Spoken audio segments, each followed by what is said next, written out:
Comenzar. La clase de hoy la dedicaremos a la Refuah Shleimá, Refuat Nefesh o Refuat Aguf de Becky Rivka Badina, que esté sana, que se recupere, que quede perfecta y pues que tenga una Refuah Shleimá y si esta clase puede ayudar un poquito para su recuperación, alevay. Vamos a dar una clase sobre el Lag BaOmer. Lag BaOmer, estrictamente hablando, se refiere al día 33 del Omer, porque Lamet Gimel es 33 y es el número 33 de la cuenta del Omer. Y el 33 de la cuenta del Omer, la verdad, es un momento que llamamos un parteaguas, en donde cambia completamente la energía. Quiere decir, hay 32 días con una energía y hay el resto de los días con otra energía. Son 33 días, más bien son 32 días y después vienen 17 días, para un total de 49 días. De entrada, es una fiesta o es un momento histórico que tiene un origen muy impreciso.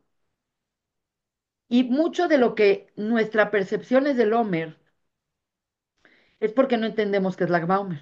Entonces, hay mucha gente que cuando llega a Homer, dicen, ah, ya llegó Homer, ya no va a haber fiestas, ya no va a haber bodas, ya no se pueden cortar las barbas los hombres, no hay esto y no hay música, y por lo tanto, eso lleva a que nosotros entendamos al Homer de una manera negativa y de una manera errónea.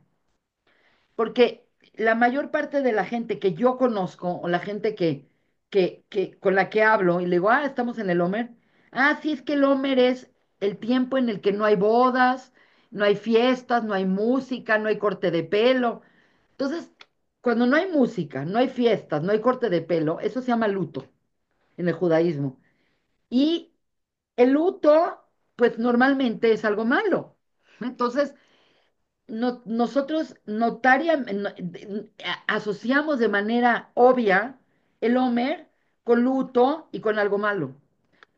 Y esto puede ser muy erróneo y puede ser muy peligroso, porque como hemos explicado en otras clases y lo hemos dicho muchas veces, el Homer comienza como un tiempo que sale desde Pesaj, comienza en Pesaj, comienza con este movimiento hacia la libertad plena que es Shavuot. Quiere decir, el Omer en términos reales es este periodo de tiempo en el que tenemos la oportunidad anual de desarrollar libertad, conciencia y poder recibir la Torah para tener libertad plena. Por lo tanto, esa es la definición del Omer. Entonces, ¿por qué pensar que el Omer tiene una connotación negativa de luto o semiluto o algo negativo? Entonces, quiero explicar que la realidad es que para poder entender lo negativo y lo positivo y las cosas que tenemos de percepción del Homer, la fiesta del Agba Omer o el momento llamado el 33 del Homer se va a desplegar como el parteaguas, donde los días previos al Agba Omer sí son días de supuesto semiluto o son días de supuesto eh, bajar nuestro estado de interacción, de festividad, pero después del Homer se levanta las prohibiciones. Entonces, los primeros 33 días hay prohibición y hay limitar algunas cuestiones, pero a partir del 33 del Homer, los Ashkenazim el 33 días fiesta, pero para los Sefaradim esperan que acabe el 33 para poder empezar a tener eventos sociales y tener un poco más de elementos de felicidad. Entonces, es importante entender qué es el 33 del Homer y por qué el 33 del Homer es el que levanta este sentido un poco complejo, pesado, negativo que tiene el Homer. Entonces, la primera cosa que voy a explicar es que la festividad llamada Lag BaOmer, porque es una fiesta, no viene en la Torá, nada mencionada sobre ella. Porque el Omer sí, el Omer es una mitzvah de la Torah, que explicamos que es una mitzvah de contar, es una mitzvah de traer una ofrenda, pero en cambio el Lag Omer no aparece en la Torah. Por si fuera poco, no aparece en la Mishnah. Y por si fuera poco, tal cual como una festividad llamada Lag Baomer, tampoco aparece en el Talmud. Entonces está como de origen incierto y de origen raro. Quiere decir, claro que existe una fiesta llamada Lag Baomer, pero si no viene en la Torah y no viene en la Mishnah y no viene en el Talmud, entonces ¿de dónde se sacaron Lag Baomer? Entonces son de esas cosas que tienen, debido a que aquí dice esto, entonces se supone que es esto y entonces pasa esto. Quiere decir, hay una, más que una interpretación para poder llegar al concepto del Lag Baomer. Entonces quiero hablar de cuál, si es la fuente o de dónde se empieza a aparecer el concepto de esta festividad llamada Lag Baomer.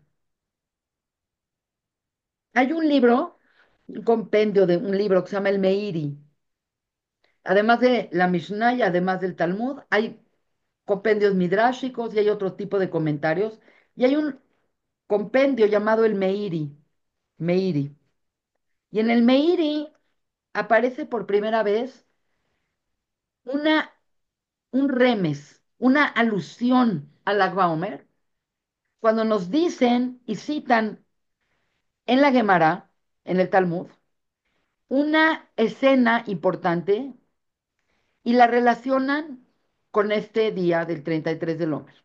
Y vamos a ver cuál es esto. En Masejet Yevamot, no me sé el Amud, no importa. En Masejet Yevamot cuentan que hubo un periodo de tiempo, desde Pesaj hasta el 33 del Omer, que hubo una epidemia en la época de de los Tanaim. Los Tanaim son los que escribieron el Talmud.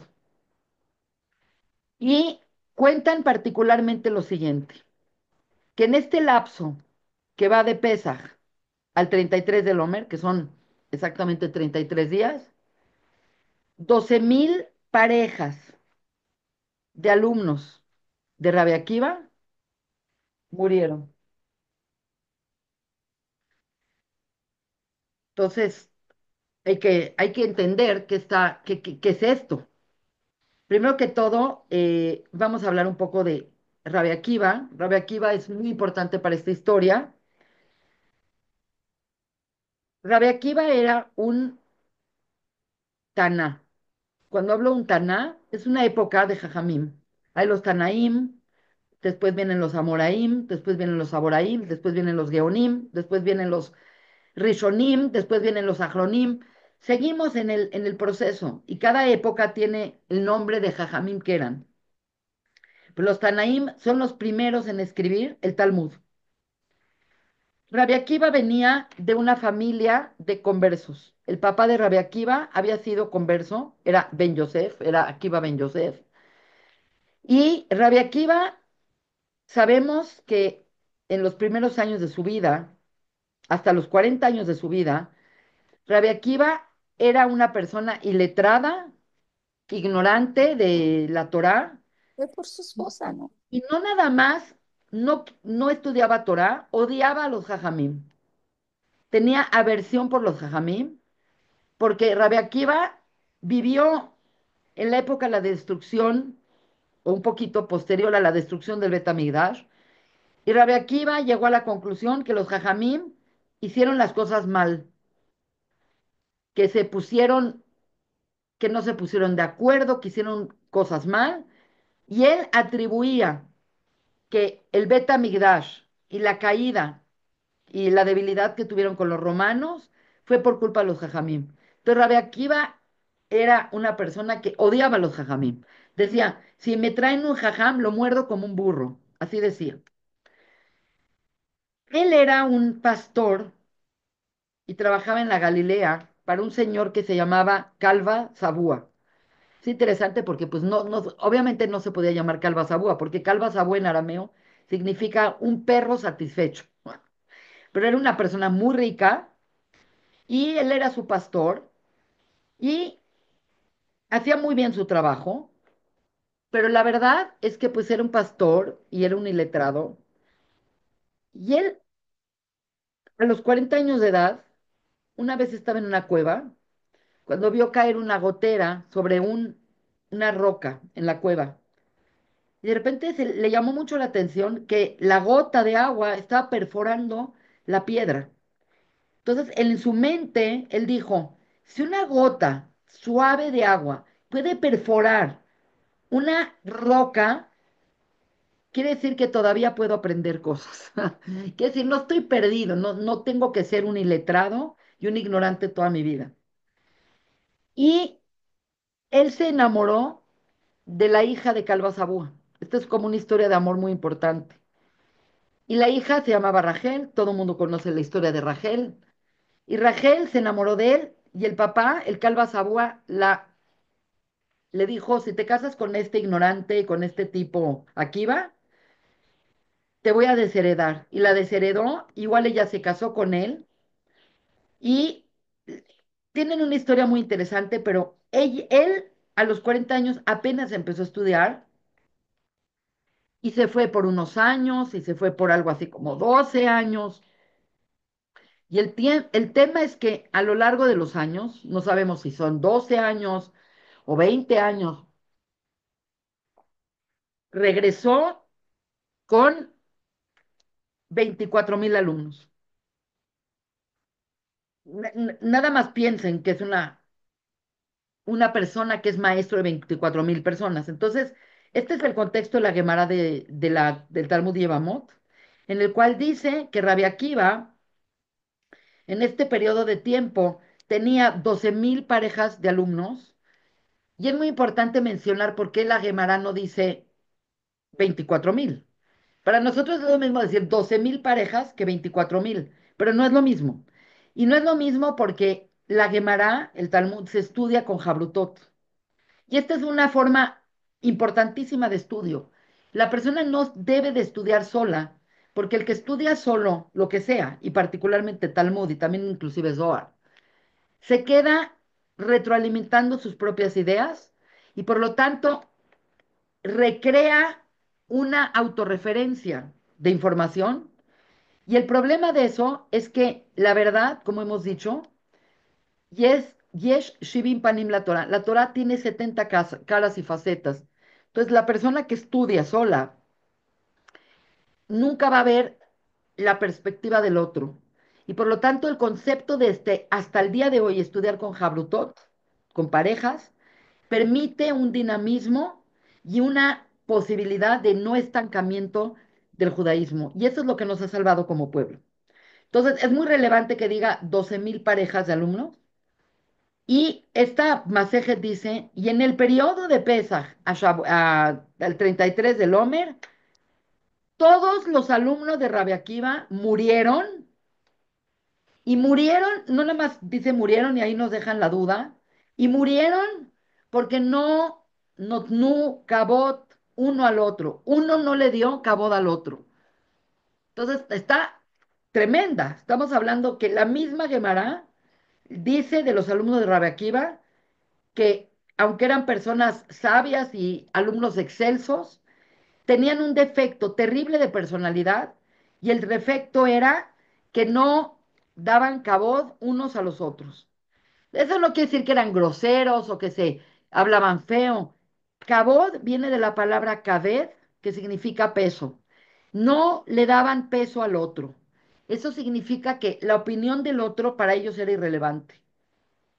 Y tú dices, bueno, ¿qué tan grave es esto? Es muy grave porque tenemos que entender que la época donde está ocurriendo esto, ya no hay Betamigdash, y ahora todo el judaísmo depende de sus jajamim. Y por lo tanto, si los alumnos de Rabbi Akiva, que es el rabino más importante de su generación, el Gadolador, están con una mala cualidad, quiere decir que esto va a llevar a que el judaísmo permee esa mala cualidad. Y por lo tanto, pareciera como un castigo divino, porque es lo que se ve, no lo trata de mitigar la Gemara, mueren por este motivo de no darse respeto, cabot, peso a las ideas unos de otros, y mueren de una enfermedad terrible llamada áspera, que era un tipo de croup que se asfixiaban, se ahogaban.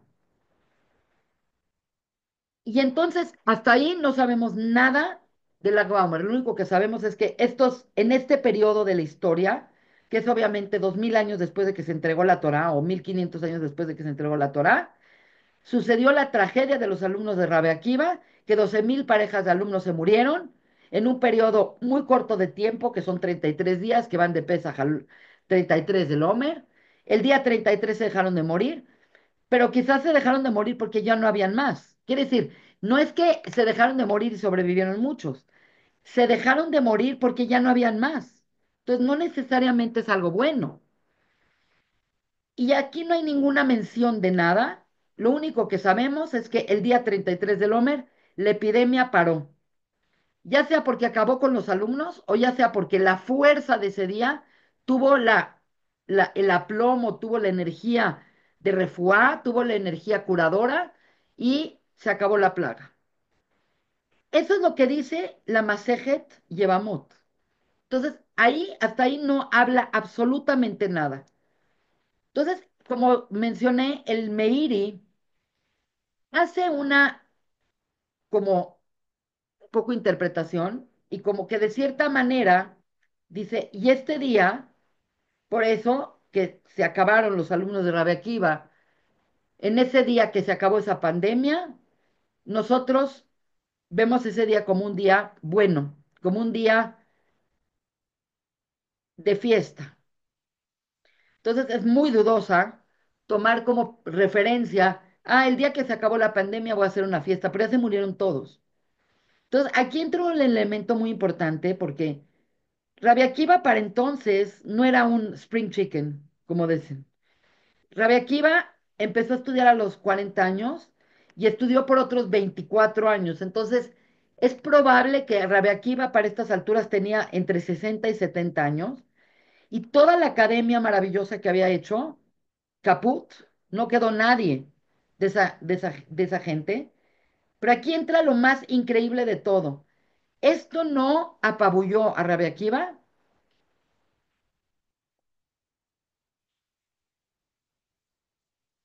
es que es un calor. Esto no apabulló a Rabia Akiva. Y una de las cosas más increíbles de lo que voy a decir es este espíritu que a pesar de que ya tienes a lo mejor 70 años o más y que ya fundaste toda una institución y ahora no tienes nada, pues Rabia Akiva se levantó y volvió a empezar. Y esta vez empezó y se quedó con 5 alumnos. Es muy importante este tema de los 5 alumnos porque cuando vemos los alumnos que dejó Rabia Akiva, nos vamos a dar cuenta por qué 5, más vale pocos que muchos. Rabbi Meir Balanés, Rav Yossi, Rav Yehuda, Rav Shimon Bar Yochai, Rav Eliezer. Quiere decir, olvídate de las gentes que, que volvió a crear, de estas gentes, el judaísmo se va a sostener hasta nuestros días. Esto es algo impresionante. Aquí no hay ninguna generación se quedó sin un gadolador hasta el día de hoy. Cada generación, desde Moshe Rabbeinu hasta ahorita, que son 136 generaciones, ha tenido alguien que recibió de alguien, que recibió de alguien, que recibió de alguien de super nivel. Entonces, aquí vemos algo muy importante. No necesariamente estamos celebrando o pensamos que el 33 del Homer es bueno porque se dejaron de morir, porque ya estaban todos muertos, sino porque quizá el 33 del Homer es el inicio de un nuevo proyecto y no dejarse deprimir y no dejarse bajar, a pesar de que Rabia Akiva ya era grande y todo. Ahora, cuando la Gemara nos dice, se murieron las 12.000 parejas de alumnos de Rabia Akiva, la verdad es que está hablando mal de Rabia Akiva, porque no te está diciendo se murieron de gripa o se murieron de diarrea o se murieron de hepatitis, no. Se murieron por que no tenían cabot de las de, no se daban honor, no se daban peso la opinión de uno con el otro.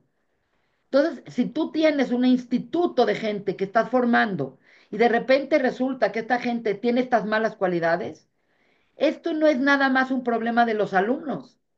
Esto le salpica al maestro, porque no es, no sabemos ni siquiera cómo se llamaban estos alumnos. Se perdieron, pero sí sabemos que eran alumnos de Rabia Akiva. Entonces, aparentemente, no nada más Rabia Akiva sale como un poco responsable de qué hice mal, que estas personas salieron mal. Es como un padre que de repente tiene unos hijos y todos los hijos son terribles. Puede decir, no, es que el papá era muy bueno. Pues es sospechoso, puede salir un hijo mal, pero todos, hay algo que está pasando con la educación que recibieron. Entonces, el día del Lag Omer no necesariamente es un día que es bueno porque dejaron de morir, sino quizás es un día bueno porque Rabia Akiva tuvo la humildad, tuvo la fuerza, tuvo la tenacidad y tuvo la visión de volver a empezar. Y la verdad, esta fuerza de perder todo y volver a empezar es un must del pueblo de Israel. Porque el pueblo de Israel ha estado en la gloria, y ha estado en el pit, en el pozo, y ha tenido éxito, y ha tenido fracasos, y ha tenido boom, y ha tenido holocaustos. Y es impresionante cómo los Yehudim reconstruyen sus vidas, reconstruyen sus negocios, reconstruyen sus familias. Obviamente no estoy hablando de alguien en particular, nada más estoy hablando de el grupo como grupo.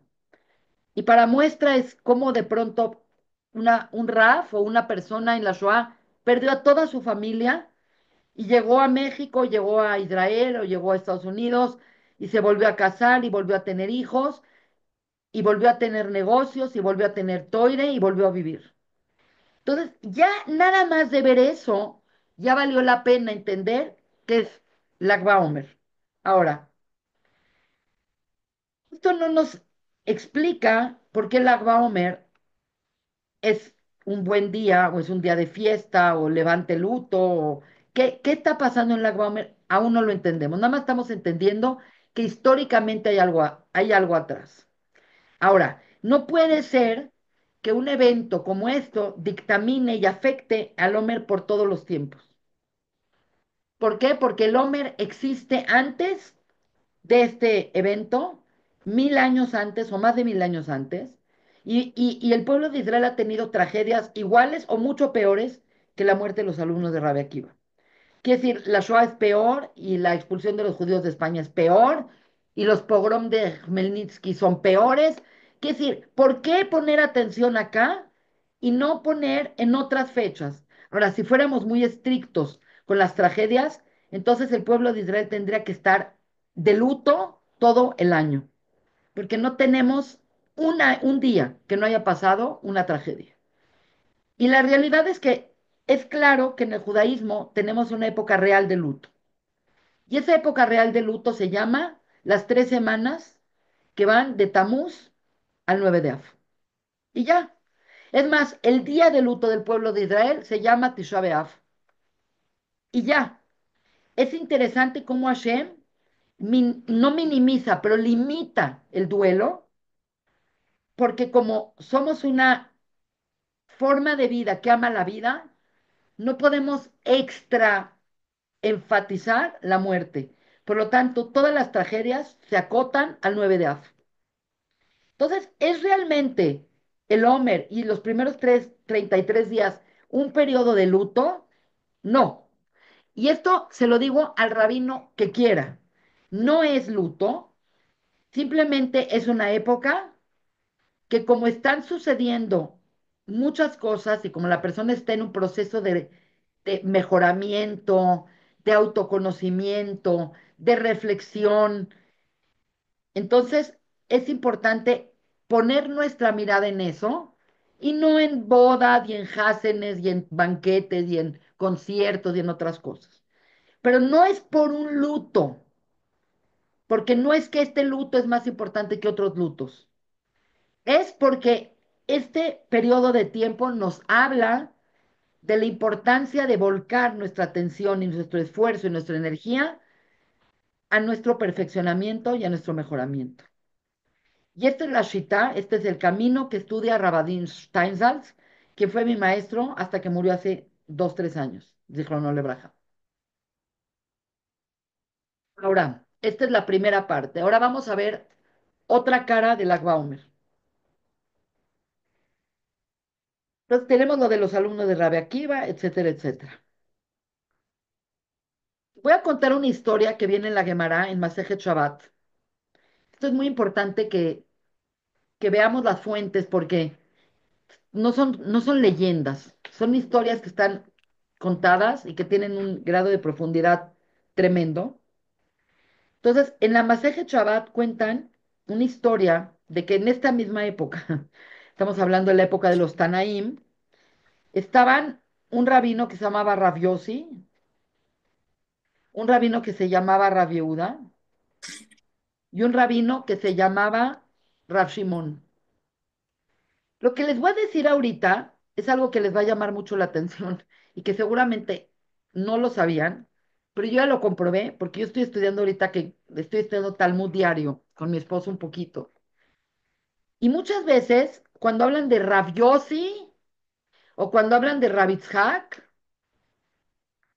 tiene una relación idéntica con alguno otro Itzhak. Por ejemplo, cuando hablan de Rav Yossi, puede ser que estén hablando de Yosef Atzadik.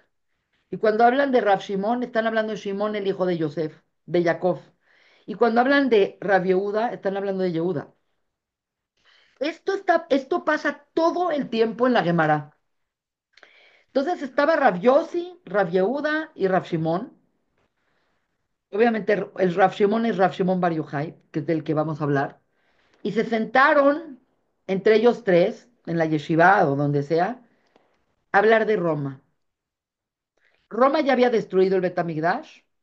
Más o menos para que se ubiquen, el Bet HaMikdash fue destruido en el año 70 de la era común y estos rabanim están sentados en el año 130 más o menos de la era común, unos, unos 40, 50 años después. Y están hablando de Roma y es interesante porque Rabbi Yehuda dice, la verdad es que los romanos han traído mucho progreso al mundo. Crearon baños y cosas sanitarias, crearon mercados y crearon carreteras. Y por lo tanto es algo que toda la humanidad se beneficia. Y si lo piensas, los baños son maravillosos, las carreteras son maravillosas y los shopping centers, los mercados son maravillosos. Entonces, Yehuda habló bien de Roma. Rav Yossi dijo, pues a mí no estoy segura si son necesariamente cosas buenas, como que yo no sé si alabarlos. Se quedó como neutral. Y Rav Shimon dijo, de ninguna manera son buenos los romanos, porque las carreteras las usan para cobrar impuestos y los baños los usan para hacer promiscuidad y los mercados los usan para engañarte económicamente. Entonces, si ven, tenemos tres rabinos con tres versiones. Bueno, no sabemos cómo, pero se coló esta conversación y lo escuchó el gobernador romano de el reino de Yehudá. No estoy muy segura quién era, pero podía haber sido, no sé si Vespasiano, Tito o uno de los que fueron después. Y al oír esto, dijo, a Rav Yehuda lo vamos a ascender por hablar bien de nosotros. A Rav Yossi lo vamos a mandar exiliado a Tzipori. Es una ciudad que queda en el norte de la Galilea, muy interesante. Hay muchas gemores que hablan de Tzipori. Y a Rav Shimon Bar Yochai lo vamos a matar. Entonces ahí entra la historia que es central para Lag Baumer, que Rav Shimon Bar Yochai se fue a esconder. Se fue a esconder a una cueva con su hijo Rabbi Lazar, quiere decir Rav Shimon Bar Yochai, que es Rashbi. Se fue a esconder temporalmente a una cueva. Primero se fue al shul y su esposa le traía de comer. Y luego dijo, pues me van a encontrar, entonces alguien va a soplar que estoy acá. Entonces dijo, no quiero involucrar a nadie, por lo tanto me voy a ir, obviamente, me voy a ir a una cueva y punto. Y se llevó a su hijo que se llamaba Rabbi Elazar y se metieron en una cueva que está en el norte de la Galilea, una cueva que se llama Merón, que es una cueva muy famosa. Y en el tiempo que estaban ahí, un árbol de algarrobo, que es como un tipo de entre dátil y tamarindo, creció, tapó la cueva, un arroyo de agua fresca salía de la cueva y se mantuvieron vivos comiendo algarrobo y agua. Y así pasó un año, 2 años, hasta pasar exactamente 12 años. La tradición es, yo ahorita voy a regresar a lo que dijeron estos rabinos y por qué hay la connotación de estos rabinos. La tradición es que tuvieron que estar ahí 12 años hasta que muriera la persona que creó el decreto de matarlos. Y durante esos 12 años tenemos una tradición de que la presencia de Eliyahu Anabí o de Moshe Rabbeinu, que a la vez también es como muy interesante porque según el Sefer a Gilgulim, el Sefer de transmigraciones del Arizal, nos cuentan que Eliezer tiene que ver con perdón, Eliyahu Naví tiene que ver con Moshe Rabbeinu y Rav Shimon Bar Yochai también es una reencarnación de ambos. Entonces, una presencia elevada se presentaba diariamente en la cueva para enseñarle a Rav Shimon Bar Yochai y a su hijo Eleazar los secretos más ocultos de la Torah. Entonces, aquí tenemos que recordarnos que la Torah se puede estudiar en múltiples niveles y de cada nivel hay múltiples niveles. Tenemos el Pshat, lo textual, el Remes, lo alusivo, el Drash, lo exegético y el Sod, que es lo secreto, la Kabbalah, el Raz. Pero a su vez, cada nivel tiene estos 4 niveles. Quiere decir, en Pshat hay Pshat, Remes, Drash y Sod. Pero también en Sod hay Pshat, Remes, Drash y Sod. Quiere decir, la Torah es infinitamente, progresivamente más profunda y más profunda y más profunda en cada una de sus capacidades de interpretación. Y por lo tanto, estamos hablando de que Rashimon Bar Yochai es un Taná. Un Taná significa es alguien de la Gemara. No nada más escribió en la Gemara y está contemplado en la Gemara. Rashimon Bar Yochai escribió la Mejilta y el Sifri, que son compendios midráshicos importantísimos. Y durante el tiempo que estuvo en la cueva, obviamente se deterioró físicamente terrible, pero fueron tantos los secretos que le fueron revelados a él y a su hijo, que cuando salió de la cueva, después de 12 años, obviamente salió como un sobreviviente de la Shoah, estaba raquítico, estaba lastimado de la piel, estaba que el sol le molestaba, estaba muy mal. Cuando salieron de la cueva, es muy interesante que no podían entender cómo la gente podía tener una vida normal. Haz de cuenta, si veía a una persona barriendo el piso, decía, ¿cómo es posible que esta persona esté barriendo el piso y no esté estudiando Torah? Y luego veía a una señora que estaba ahí cuidando a su bebé y cocinando una sopita y decía, ¿cómo es posible que están haciendo esto y no están metidos en la profundidad de la Torah? Entonces, la vista de ellos, el din de ellos, la fuerza de ellos, era tal que cada cosa que la veían la quemaban.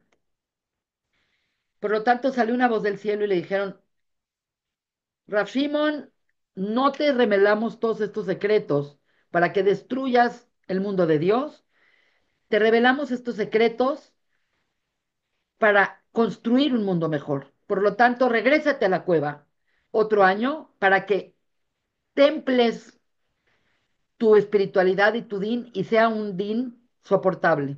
Entonces, te fue otro año más, quiere decir que estuvo en un periodo de 13 años en la cueva. Y aquí viene algo importante. Cuando salió de la cueva, fue a su casa,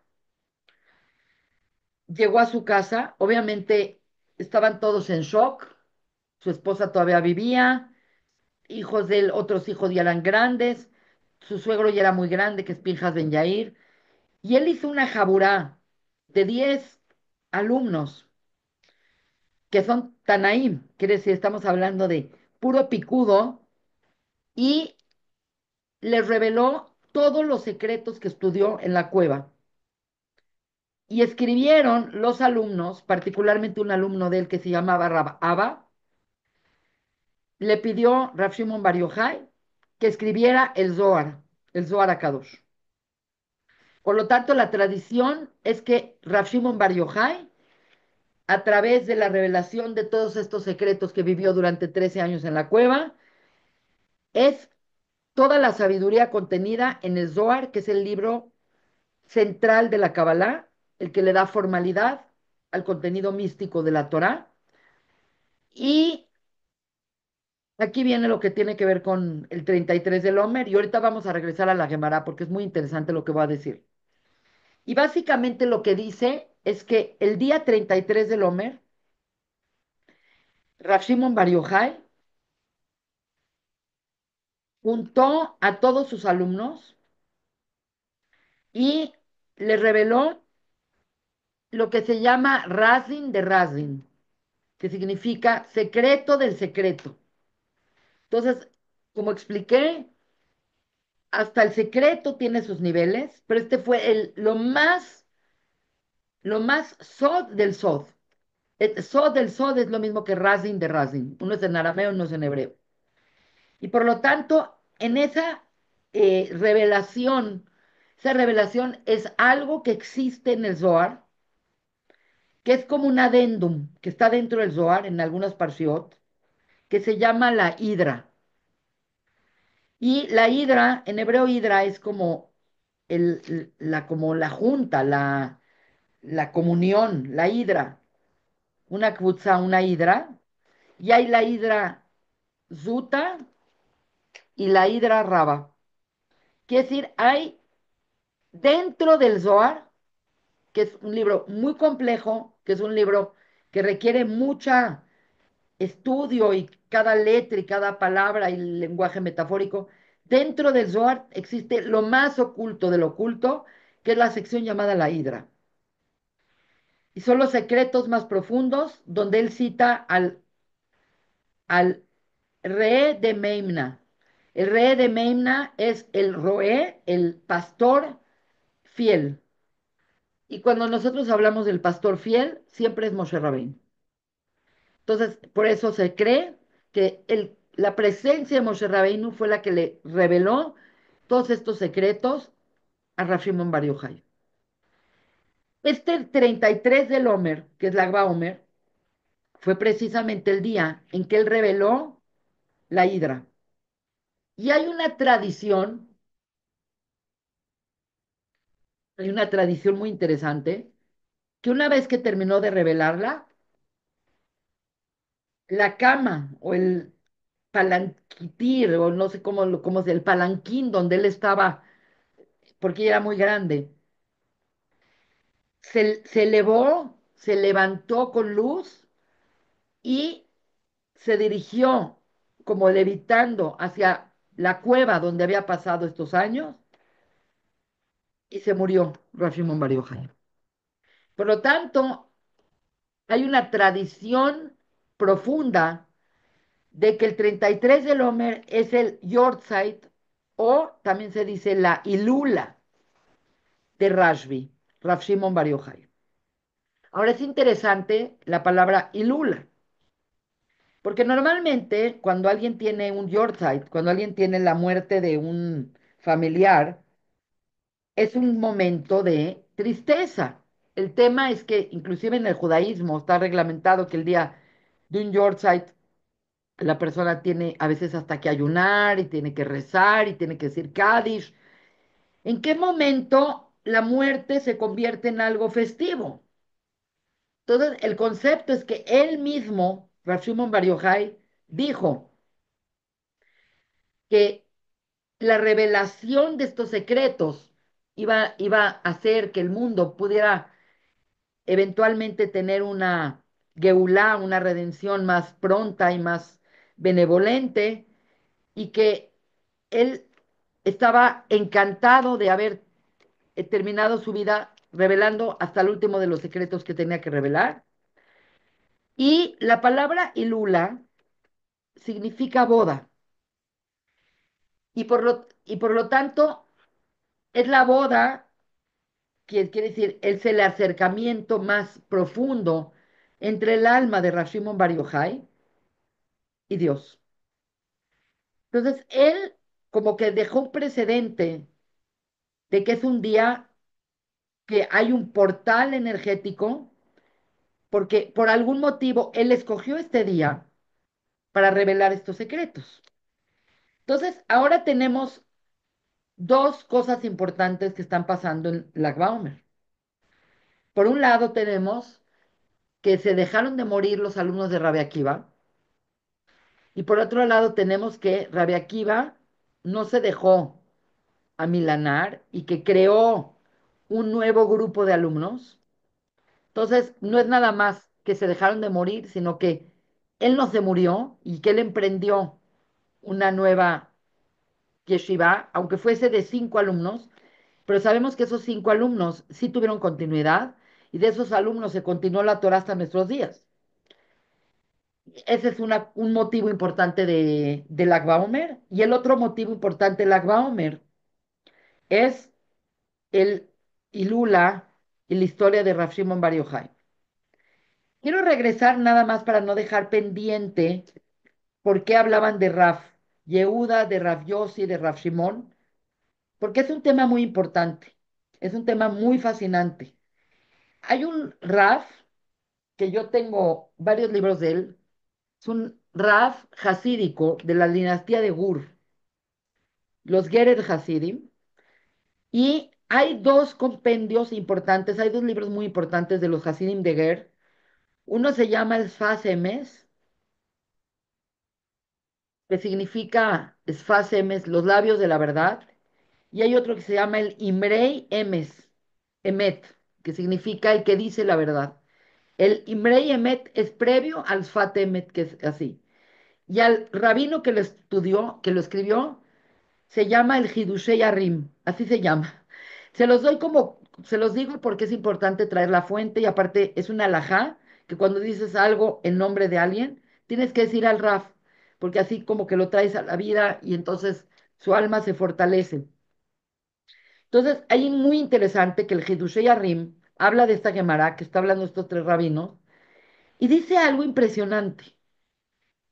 Dice que Raf Yehuda es equivalente a Yehuda, el hijo de Jacob, el cuarto hijo. Dice que Raf Yossi es el equivalente a Yosef Atzadik y Raf Shimon, que en este caso es Shimon Bar Yochai, es el equivalente a Shimon, el hijo de Jacob. Entonces, para que entiendan, estamos hablando de la época de la Gemara y él está diciendo que estos tres Rabanim son nitzotzot, son chispas de alma de Yehuda, de Shimón y de Yosef. Y no sé si se dan cuenta, pero hay una historia muy, en el fondo, muy complicada de estas tres personajes. Y les voy a explicar cuál es esta historia. La historia es Mejirat Yosef, la historia de la venta de Yosef.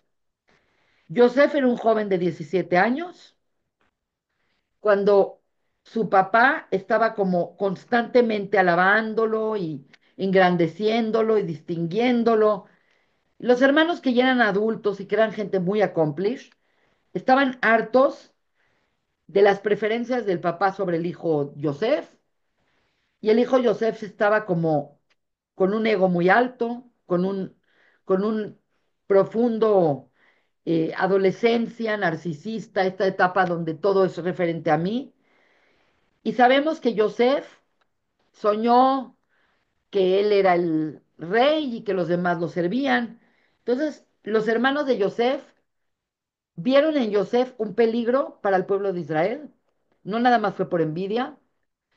Por afuera parece envidia, pero más bien vieron un problema de el narcisismo y el egoísmo es parte del componente que lleva la idolatría. Entonces los hermanos se juntaron y decidieron deshacerse de este joven soñador que lo tenían atorado en la garganta. Entonces es muy interesante porque Rav Yossi es Yosef, Rav Yehuda es Yehuda y Rav Shimon es Shimon. Y esto es muy interesante porque el que se levantó y dijo, ahí viene el Bala Jalomot, ahí viene el soñador, vamos a matarlo, fue Shimon. Y Yehuda lo salvó de la muerte, pero lo vendió como esclavo. Y Yosef fue exiliado y fue llevado a Egipto, donde fue vendido como esclavo y donde estuvo como esclavo de Potifar y donde estuvo precisamente 12 años en la cárcel. Entonces, aparentemente, estos tres rabanim, con sus tres opiniones y con su futuro, tienen exactamente lo mismo de lo que es la vida de ellos. En pocas palabras, así como Rav Shimon Bar Yochai es Shimón, que quiso acabar con Yosef, y Yosef tuvo que pasar 12 años metido en un pozo, en un hoyo, ahora él va a estar 12 años metido en una cueva. Obviamente no, esto no es un castigo necesariamente, sino es el tikkun, porque estuvo en la cueva, hizo el Zohar y reveló todos los secretos de la Torah. Pero ahí vemos cómo la historia no es nada más leer la Gemara y qué quiere decir la Gemara. Dentro de la Gemara también hay Sod. Entonces es muy interesante cada uno de estos personajes, por qué opinó de Roma lo que opinó y por qué Rav Shimon Bar Yochai va a tener que hacer el tikkun, porque él fue el autor intelectual de acabar con Yosef. Entonces, esto es un tema muy, muy fascinante.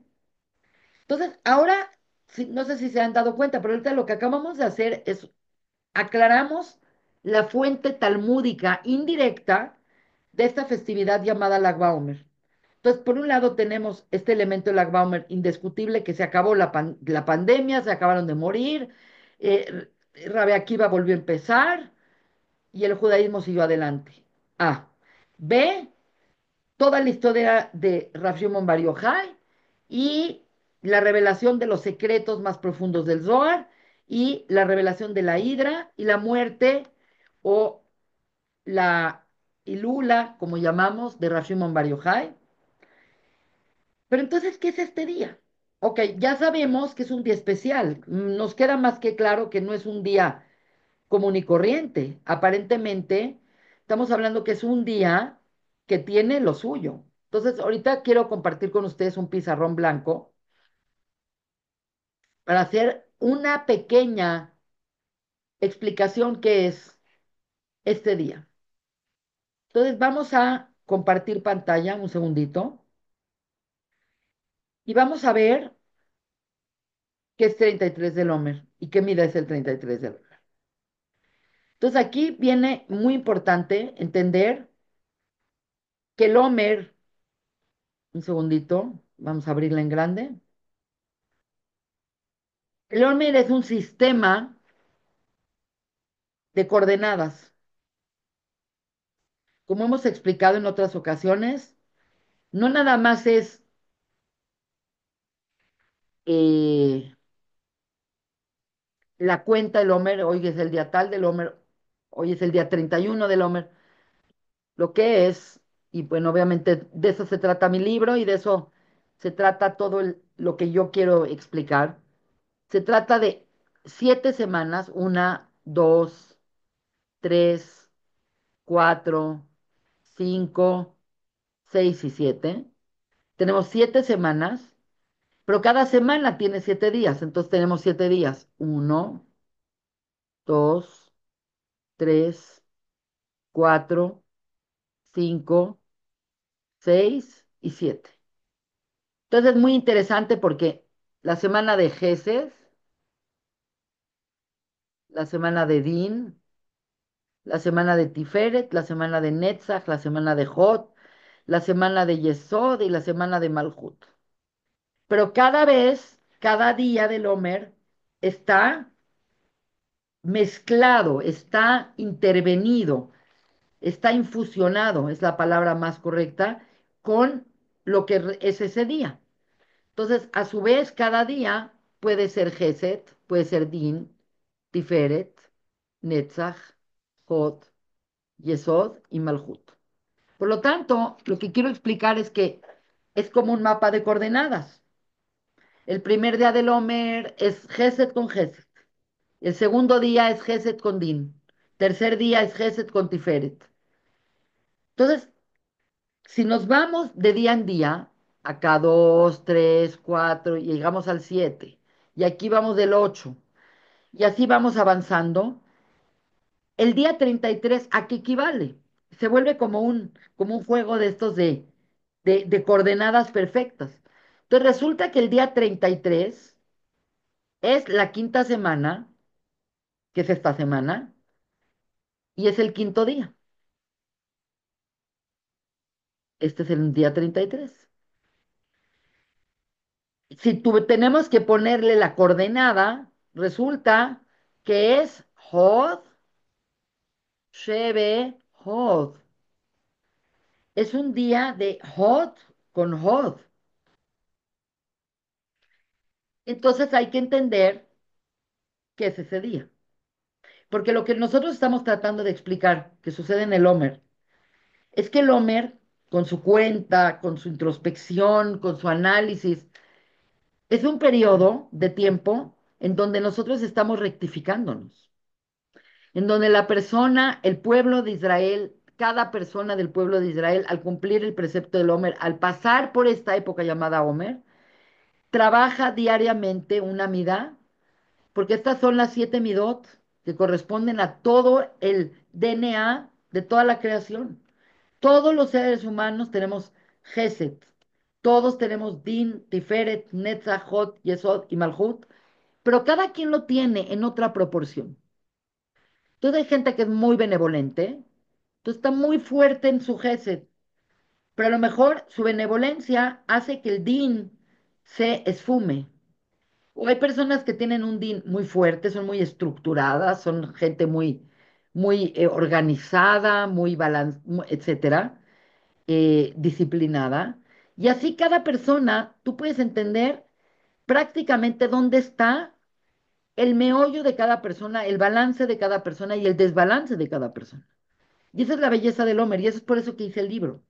Porque el libro es un libro de autodiagnóstico y de un libro de automejoramiento a través de un esfuerzo. Y el Homer nos ayuda, nos enseña, nos acompaña. Y el Homer también tiene un elemento absolutamente eh, cósmico.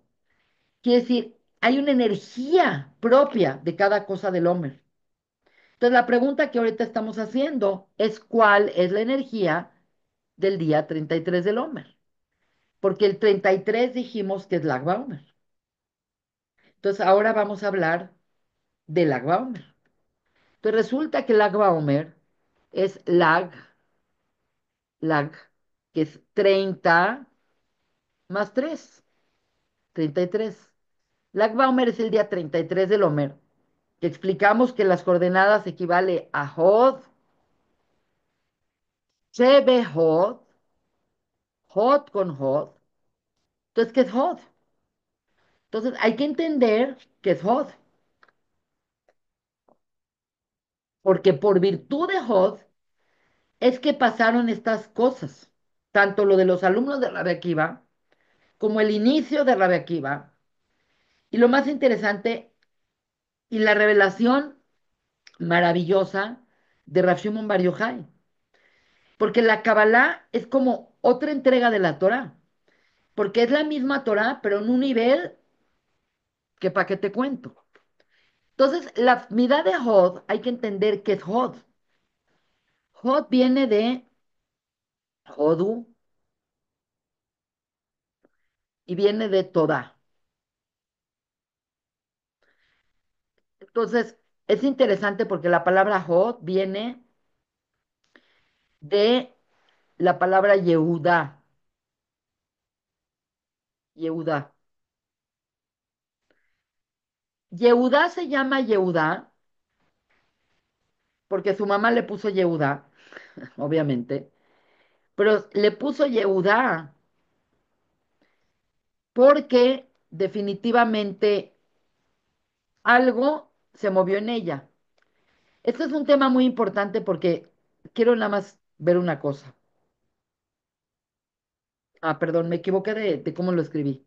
Sabía que lo había escrito mal, pero no sabía qué tan mal. Un segundo.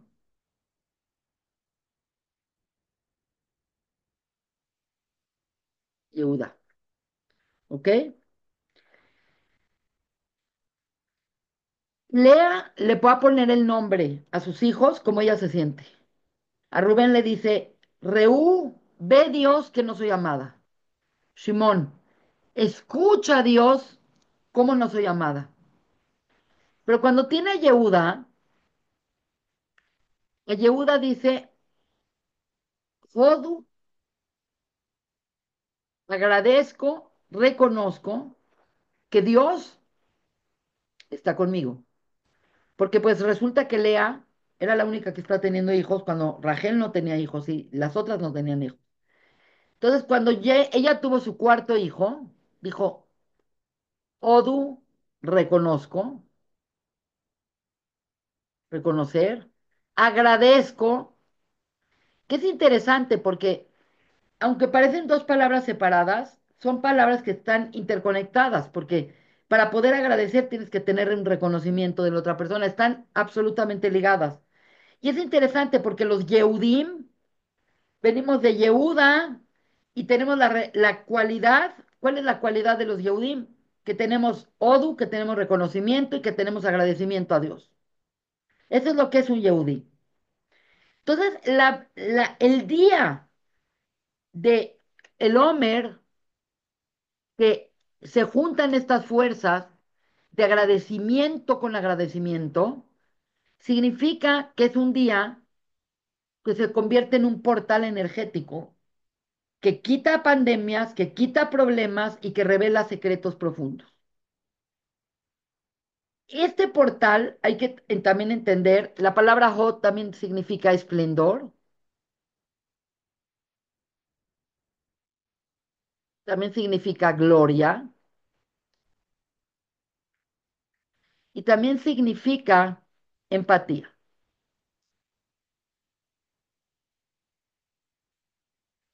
Quiere decir, la cualidad de Hod es tener agradecimiento, tener reconocimiento. La persona que reconoce puede tener empatía, porque reconocer, no nada más a Dios, puede reconocer el valor de las personas, puede reconocer que cada persona es valiosa por algún motivo. Y este reconocimiento y esta empatía provoca un esplendor en las cualidades de la otra persona. Les voy a dar un ejemplo. Hay gente que es absolutamente brillante y todo mundo reconoce su grandeza. Pero al final de cuentas, todos los seres humanos tenemos algún mérito o alguna buena cualidad y nada más es cosa de reconocerla. Entonces, puedes tener una persona que es iletrada y puedes tener una persona que no es ni guapa, ni tiene estilo, ni tiene nada, pero a lo mejor sabe cocinar divino o a lo mejor sabe hacer cosas buenas o a lo mejor tiene un corazón noble. La grandeza de Hod es reconocer que cada ser creado por Hashem es valioso. Y a la persona que tiene esta cualidad es el representante arquetípico de Hod, que es Aarón a Cohen. Recuerden que Aarón es Hod. Aarón son los Koanim, y los Koanim son los sacerdotes, y el lugar principal del sacerdote era su capacidad de ver en las otras personas, en todas las personas, su gloria, su esplendor y su lugar de manera empática. Por eso, cuando tenemos que citar una fuente para hablar de Hod y de Aarón a Cohen, siempre usamos el Pirkei Avot cuando dice, sé de los alumnos de Aarón a Cohen, que hem o Avim Shalom, dice, buscan la paz, aman la paz, persiguen la paz, Rodef Shalom, pelean por la paz. Quiere decir, no nada más les gusta la paz. A muchas personas nos gusta la paz, pero no hacemos nada por tener paz. Él ama la paz, persigue la paz, Bejoev et kol abriot, y ama a todas las creaciones y a todas las criaturas. Y esto es la cualidad para ser Cohen. Quiere decir, Aarón fue Cohen por sus cualidades, no porque era hermano de Moshe. Tenía esta cualidad maravillosa de tener esta belleza de personalidad. Por lo tanto, toda la grandeza de Aarón Cohen, toda la grandeza de Aarón Cohen es el Hod. Entonces, verdaderamente vamos a replantear y vamos a rebarajear lo que acabamos de decir. Resulta que el día 33 del Homer es el día de Hod, con Hod, Hod más Hod, que es darle valor a cada persona, ver lo luminoso que es cada ser, darle su lugar con empatía, pero de manera no artificial, no decir como, ok, debe de ser que alguien tiene su valor, no, de realmente vérselo, es ver la belleza interna de cada criatura. Y entonces, este es la fuerza de Lag Baumer. Por lo tanto, si esta es la fuerza de Lag Baumer, podemos entender qué pasó con los alumnos de Rabbi Akiva. Resulta que los alumnos de Rabbi Akiva eran 12,000 parejas, que eran 24,000 alumnos, y resulta que esos 24,000 alumnos, caput. Y la Gemore nos dice, murieron porque no daban cabod unos a los otros. No tener cabod unos a los otros es exactamente lo opuesto de Hod, porque Hod le da lugar a todos. Por eso por eso el Cohen es el que bendice al pueblo de Israel, porque tú quieres que te bendiga alguien que te valida. Entonces, el problema de los alumnos de Rabbi Akiva es el tema del cabod. Acuérdense que cabod no nada más es honor. Cabod viene de peso, kaved. No les daban peso, no daban peso a sus ideas. Decían algo y decían, ah, eso lo puede decir cualquiera, hoy mire. Estaban ensimismados, estaban metidos en sí mismos, no veían la belleza del otro, no veían la aportación del otro. Por lo tanto, cuando llega Hod, cuando llega celestialmente, energéticamente ese portal luminoso, maravilloso llamado Hod Shebehod, resulta que Hod Shebehod para la pandemia, porque les llegó la empatía, el agradecimiento y el reconocimiento por decreto divino. Entonces, a lo mejor no se murieron todos, o a lo mejor sí se murieron todos, pero se crea una nueva camada de alumnos muy diferentes. Y a lo mejor estos muchachos que se murieron eran muchachos buenos y guapos y lindos y prometedores, pero el futuro del pueblo de Israel dependía de estos muchachos. Y estos muchachos con su falta de humildad, porque básicamente lo que estamos viendo es todo lo que es una midá, también tiene su clipá. El ser agradecido, el ser empático, es ser humilde. Hay un elemento de humildad, porque entonces te callas para oír al otro. No invades todo porque le das su lugar al otro.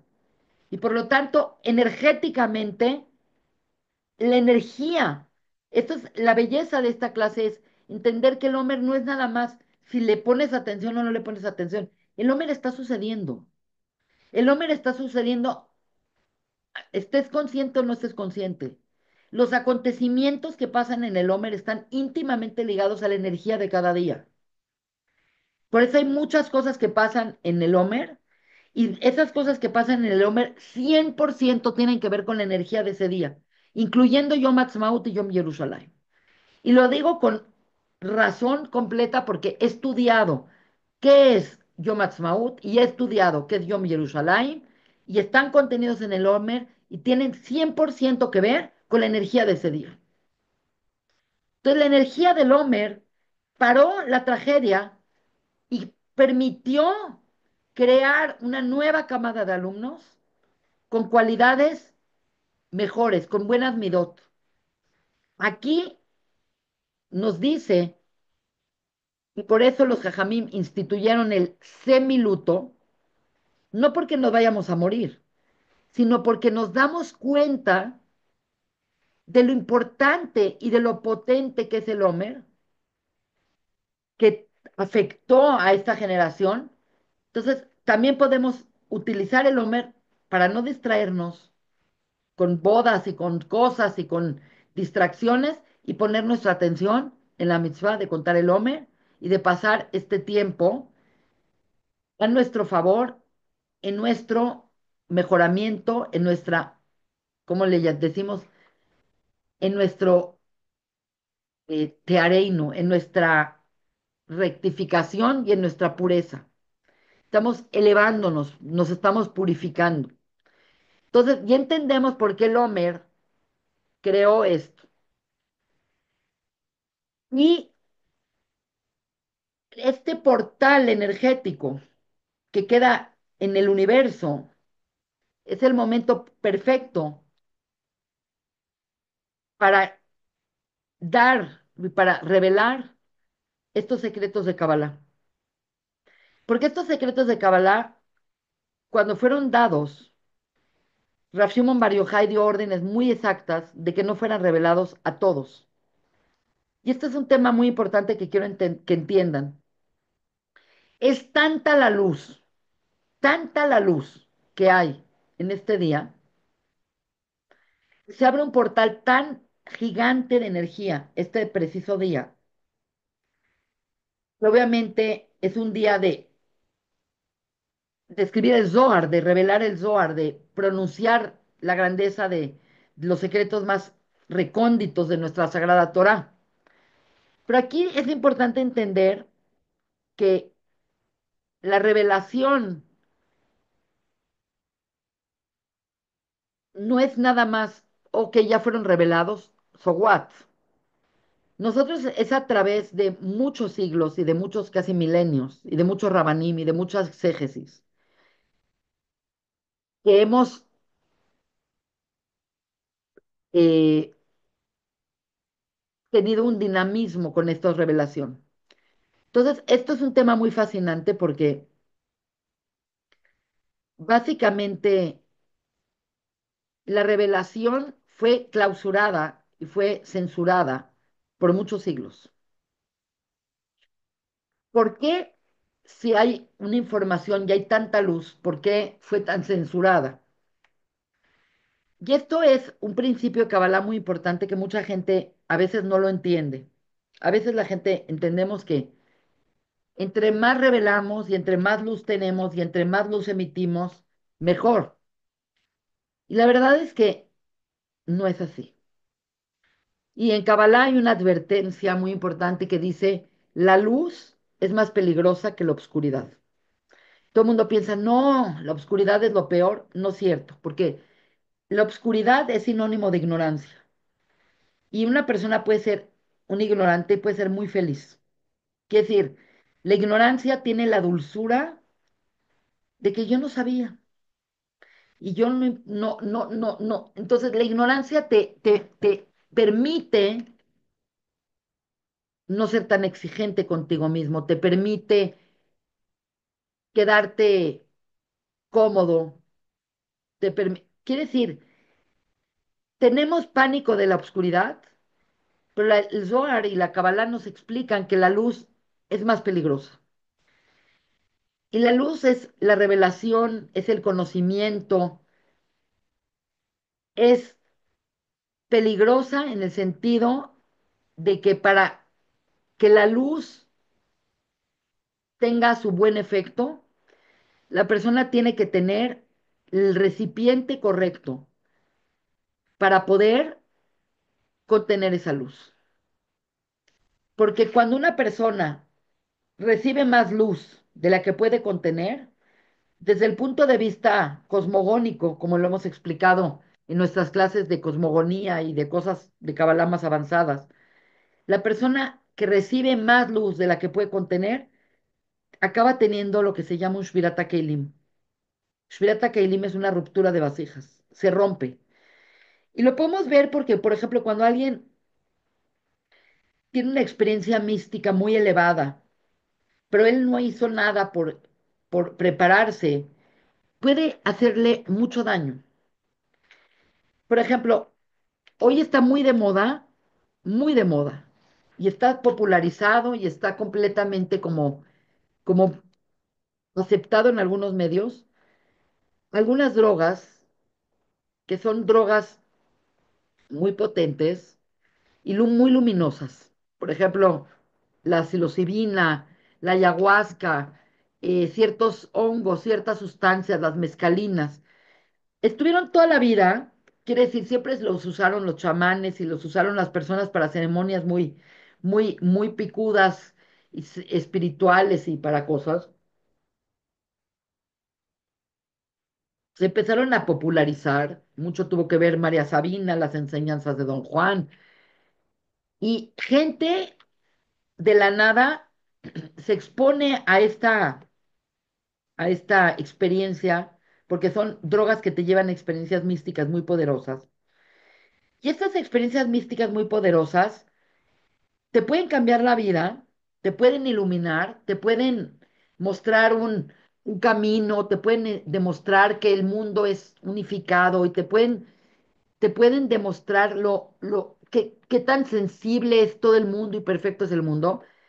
Pero en gente muy joven o en gente que no está preparada, una experiencia así puede ser una ruptura de vasijas. Por eso hay esta expresión, se quedó en el viaje, o se psicotizó en el camino, o se enloqueció en el camino. Por algo la Torá, las experiencias místicas, no es la Torá, la Gemara, la llama el Pardés.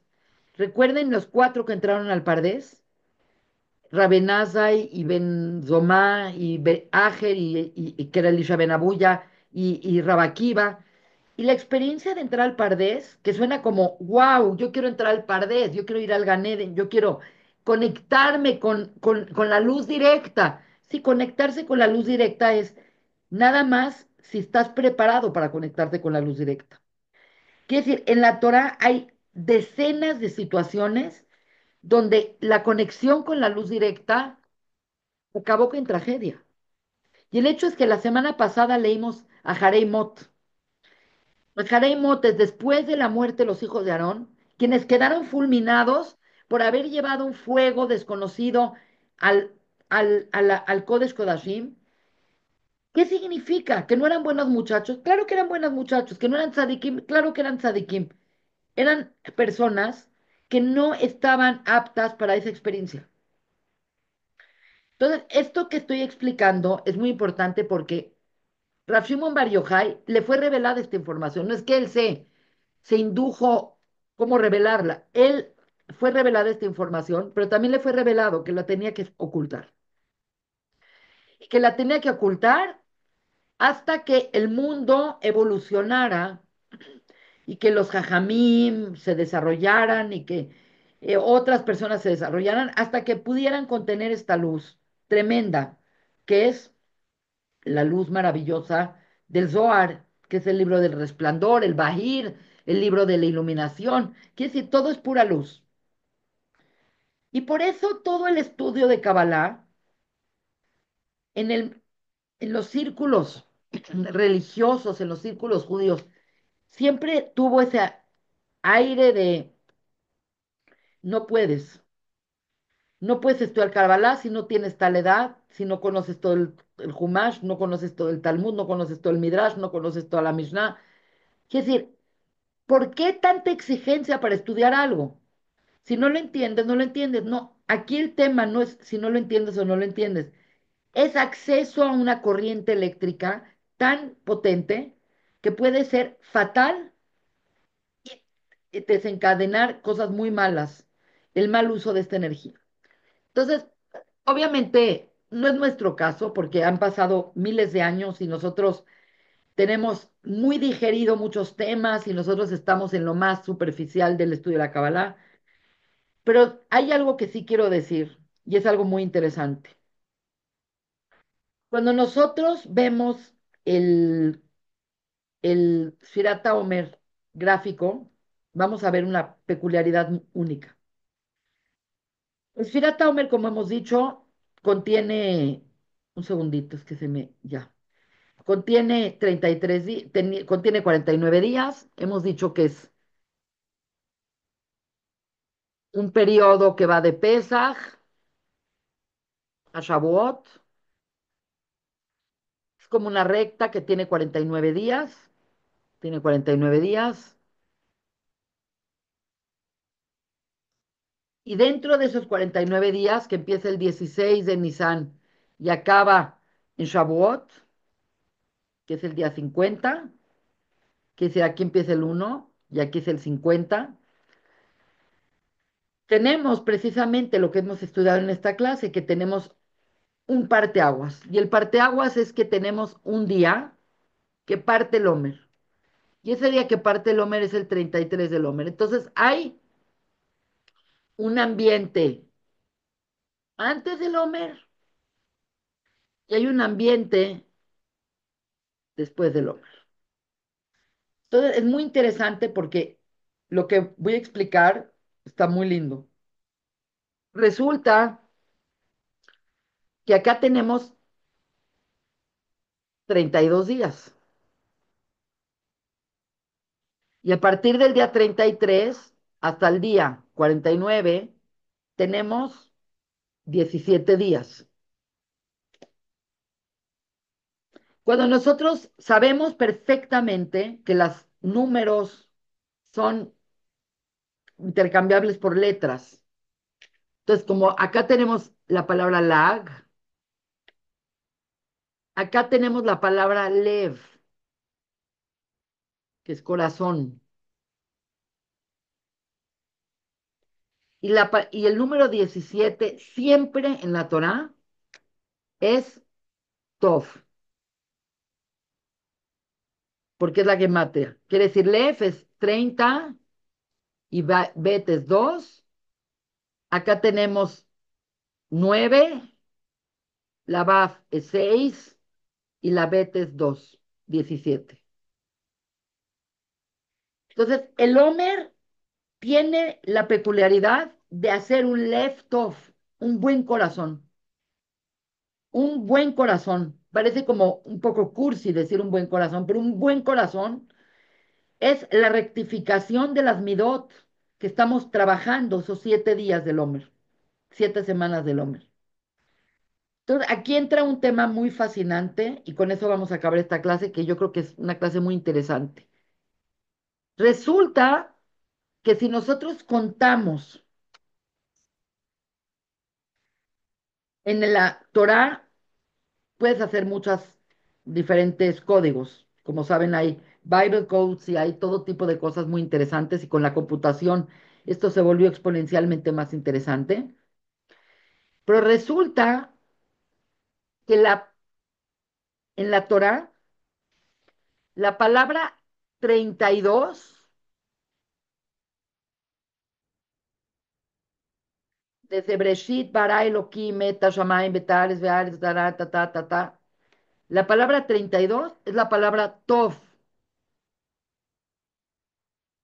Y es cuando Dios creó la luz y vio que la luz era buena. Es muy interesante porque hay muchas cosas que se pueden decir. La principal cosa es que realmente esa luz que Dios creó no es la luz que tenemos. La luz que nosotros tenemos, ¿de dónde viene? De las luminarias. Quiere decir, la luz que hay ahorita, todavía en la Ciudad de México, es la luz del sol. Y ahora que estamos en días de luna casi llena, vamos a tener luz de luna, pero también es del sol.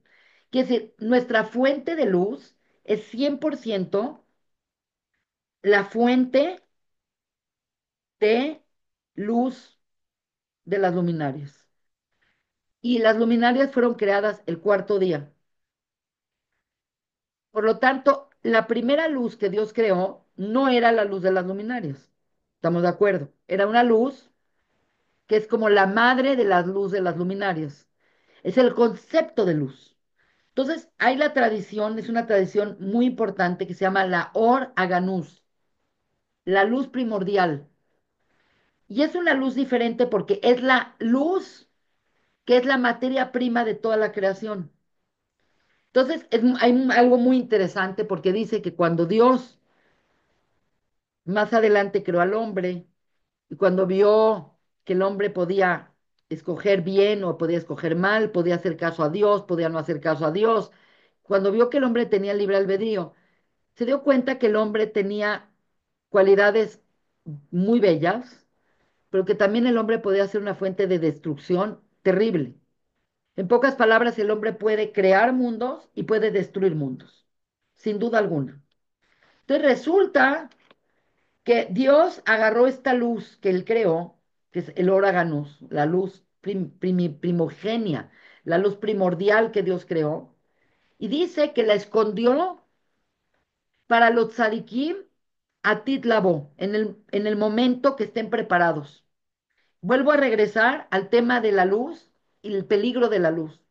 Porque si tú tienes luz y tienes esta herramienta y no tienes un left-off, no tienes un buen corazón, puedes destruir el mundo.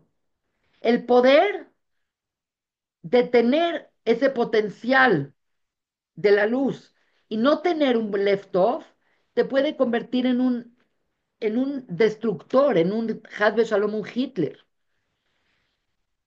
Por lo tanto, Dios escondió la luz para los tzadikim, para el futuro. ¿Y dónde la escondió? Y esto es exactamente donde quiero acabar mi clase, porque me parece que es hasta poético. Resulta que Dios escondió la luz de Oraganús en la Torah. Por lo tanto, la Torah está llena de luz.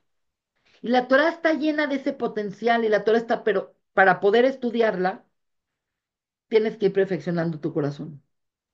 Entonces, no es que el que la estudia la va a adquirir, porque la Torah no es un libro de Kabbalah y espiritualidad rara.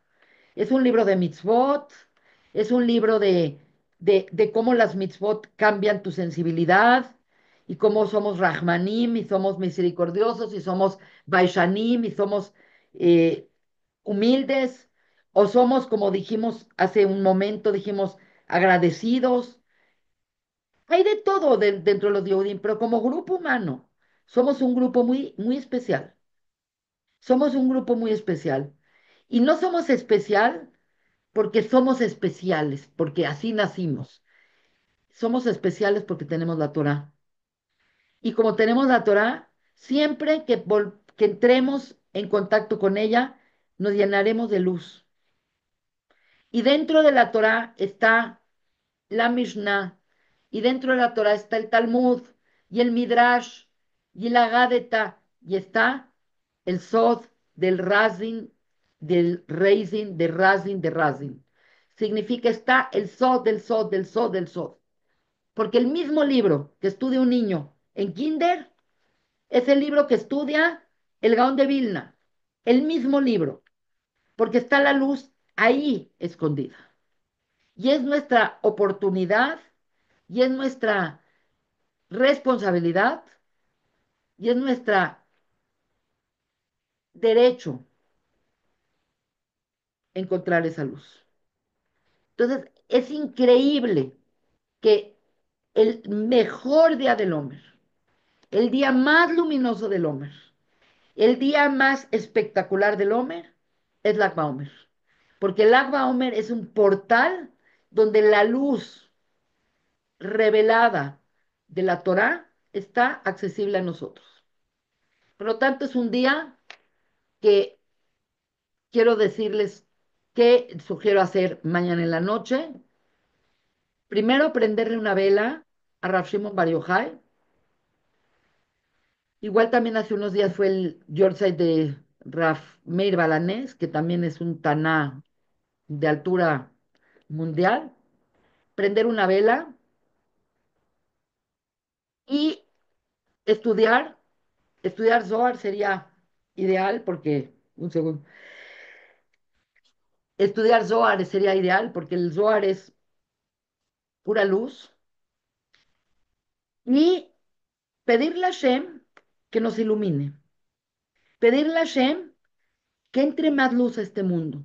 Vivimos en un mundo que no hay luz, ¿ok? Luz a cuentagotas. Cuando llega Mashiach, la única diferencia es que va a entrar más luz. Esa poca luz que va a entrar te va a aclarar qué es bien, qué es mal, cuál es el buen camino, cuál es el mal camino. Hoy estamos confundidos, el mundo está en una terrible confusión, toda la humanidad está confundida, la Torah te crea menos confusión, pero igual no hay garantías. Quiere decir, no porque estudias Torah estás realmente descubriendo, porque te puedes volver alguien muy frívolo y muy mecánico de estudiar Torah o de cumplir preceptos. Entonces, la realidad es que cuando, cuando es la era mesiánica, en el Zohar le llaman el amanecer. Estamos viviendo, hoy, ahorita estamos viviendo las últimas horas de la noche. Quiere decir, estamos viviendo de noche ya mucho tiempo, mucho, mucho tiempo. Y ustedes saben que cuando va a amanecer, se pone más oscuro. Así lo dice la Gemore.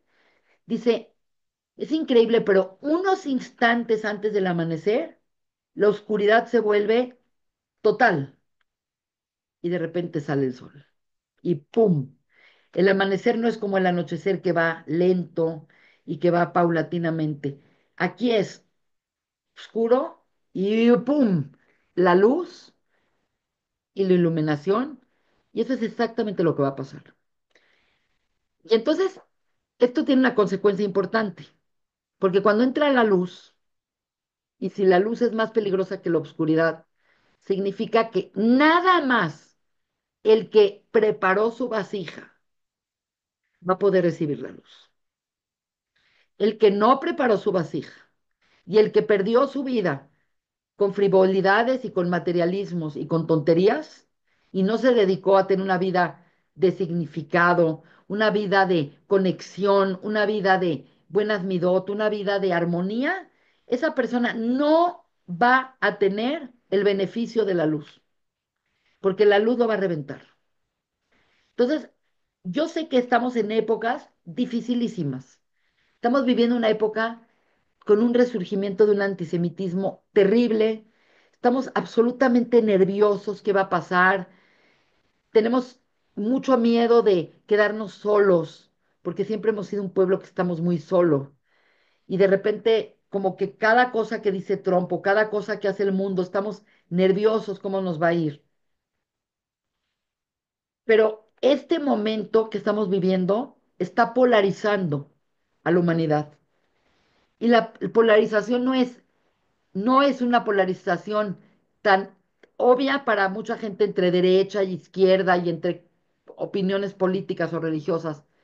Es una polarización entre quién está preparando su vasija y está generando conciencia y quién no. Porque cuando va a llegar la luz de Mashiach, solamente los que prepararon su vasija son los que van a disfrutar de la era mesiánica. Así que